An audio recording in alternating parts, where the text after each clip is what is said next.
Assalamualaikum warahmatullahi wabarakatuh. Identitas nasional pada dasarnya adalah manifestasi nilai-nilai budaya yang tumbuh dan berkembang dalam suatu bangsa. Lama-kelamaan, nilai-nilai tersebut akan menjadi ciri khas pada suatu bangsa dan negara, sehingga dapat menjadi pembeda antara bangsa lainnya. Identitas nasional sendiri merupakan pembeda antara suku kita dan suku lainnya atau negara kita dan negara lainnya. Harapannya semua masyarakat di negara tersebut memiliki nilai yang sejalan dengan identitasnya.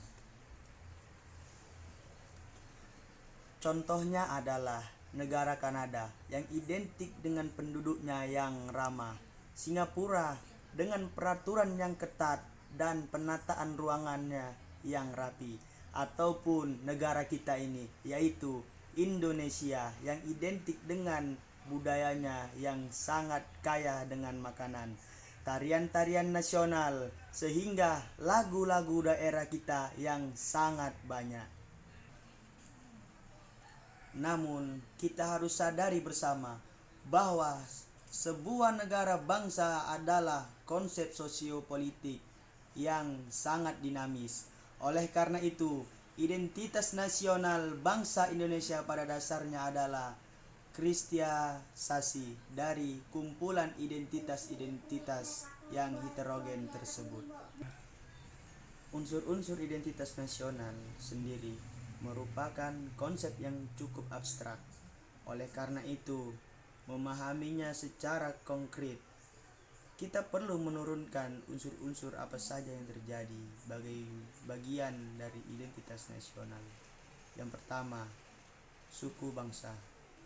Suku bangsa pada dasarnya adalah golongan sosial yang khusus dan bersifat askriptif.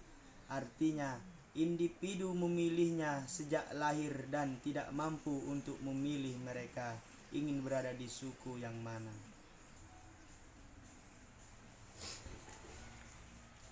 Yang kedua, agama. Agama adalah suatu golongan sosial yang klasifikasinya berdasarkan aliran dan kepercayaan yang dianut oleh individu tersebut. Adapun agama-agama yang ada di negara kita ini, yaitu di negara Indonesia, sebagai berikut. Yang pertama, agama Islam. Yang kedua, agama Buddha. Dan yang ketiga, agama Katolik. Dan yang keempat, agama Hindu. Dan yang kelima adalah yang terakhir, agama Protestan. Yang ketiga adalah bahasa.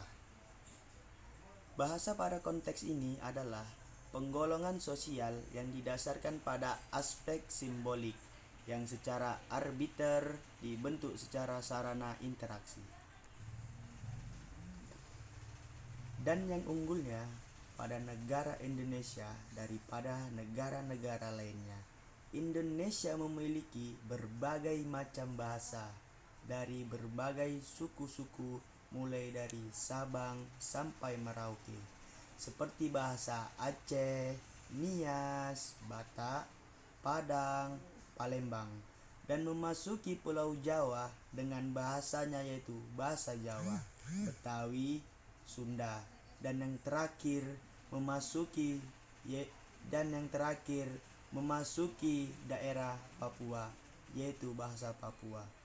Sungguh indahnya negara Indonesia dengan berbagai macam bahasa yang dimilikinya.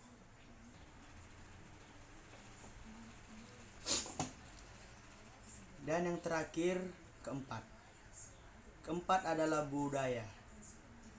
Budaya sendiri adalah penggolongan sosial yang didasarkan pada pengetahuan kolektif dari suatu masyarakat.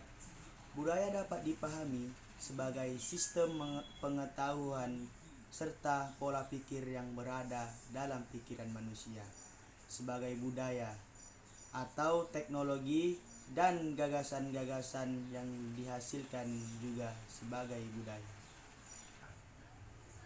Karena Indonesia wilayahnya yang luas dan memiliki banyak bentang alam serta ekosistem, dan memiliki budaya yang sangat beragam. Suku-suku yang ada di Pulau Papua pasti memiliki budaya yang jauh berbeda dengan suku-suku yang ada di Pulau Kalimantan ataupun yang ada di Pulau Jawa. Mungkin sampai di sini yang bisa saya jelaskan mengenai identitas nasional. Akhirul kalam, wabillahi taufik wal hidayah. Wassalamualaikum warahmatullahi wabarakatuh.